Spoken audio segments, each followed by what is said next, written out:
Assalamualaikum warahmatullahi wabarakatuh. Halo anak-anak, bertemu lagi dengan Bu Juli.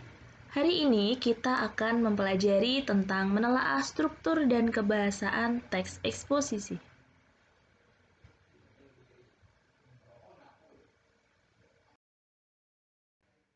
Oke, kompetensi dasar yang akan kita pelajari yaitu KD 3.6 dan tujuannya supaya kalian bisa mengidentifikasi struktur teks eksposisi dan mampu menelaah kaidah kebahasaannya.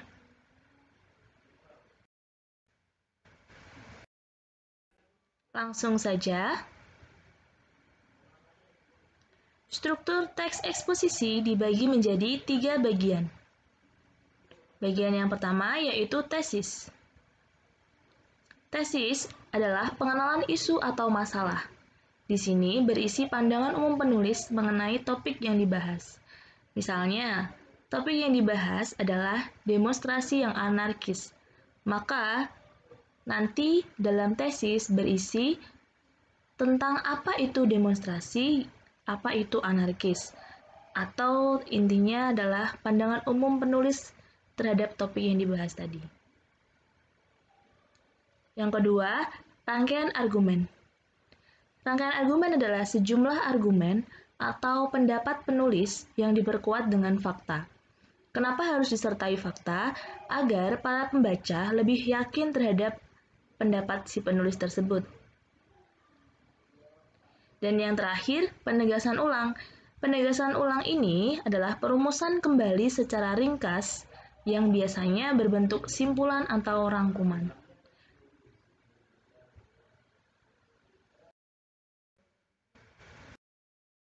Selanjutnya, kita masuk ke kaidah kebahasaan teks eksposisi. Kaidah kebahasaan eksposisi yang pertama ada kata teknis.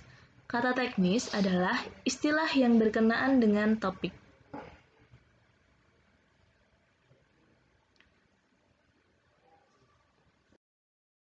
Di sini Bu Juli sudah memberikan kutipan teks eksposisi. Mari kita cari kata teknis dalam teks berikut. Kata teknis tadi adalah istilah yang berkenaan dengan topik. Maka kita lihat dulu judulnya. Remaja aktif media sosial rentan insomnia. Berarti di sini topik yang dibahas adalah media sosial. Kita bisa mencari kata-kata yang berhubungan dengan media sosial.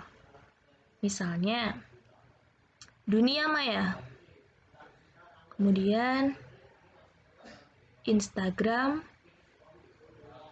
platform, Twitter, Facebook. Nah, ini contoh-contoh mengunggah juga masuk ya.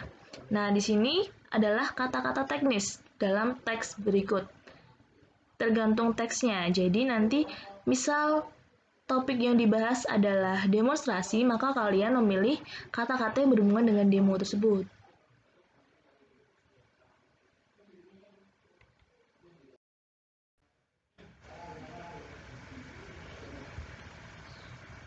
Lanjut ya.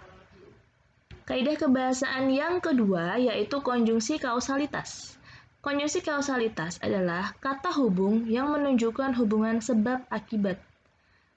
Berarti yang sering muncul biasanya dalam teks eksposisi itu contohnya karena, penyebabnya, sebab, oleh karena itu, akibatnya, kemudian dengan demikian, dan lain-lain. Jika, maka itu juga masuk. Nanti kalian bisa lihat contohnya di buku paket. Nah, kaidah kebahasaan yang ketiga yaitu kata kerja mental. Ini pernah kita pelajari di teks berita.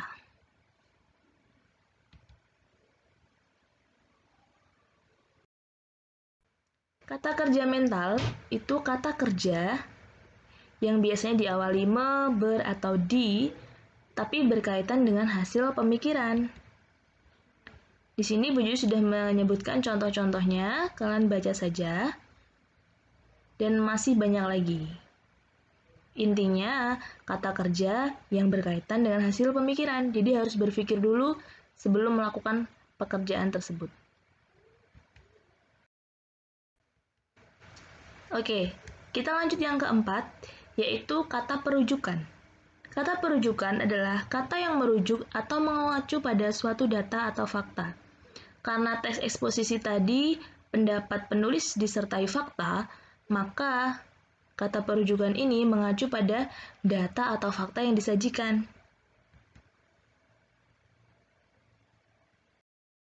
Di sini Bu Judi sudah memberikan contoh lagi kutipan teks eksposisi. Nah, kita cari mana sih kata perujukan yang merujuk pada suatu data?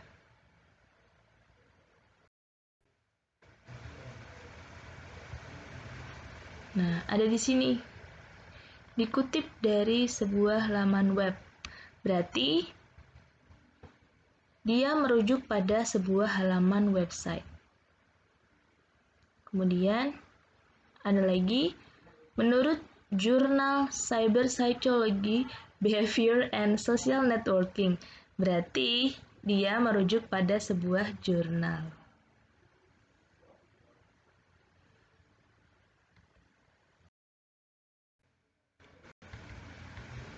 Nah, yang terakhir setelah kata perujukan adalah kata persuasif. Kata persuasif itu adalah kata yang bersifat membujuk atau mengajak. Biasanya ada di akhir teks eksposisi. Yang sering muncul apa saja sih kata persuasif dalam eksposisi? Misalnya, harus, seharusnya, lebih baik, dan lain-lain. Kalian bisa baca juga di buku paket untuk lebih jelasnya.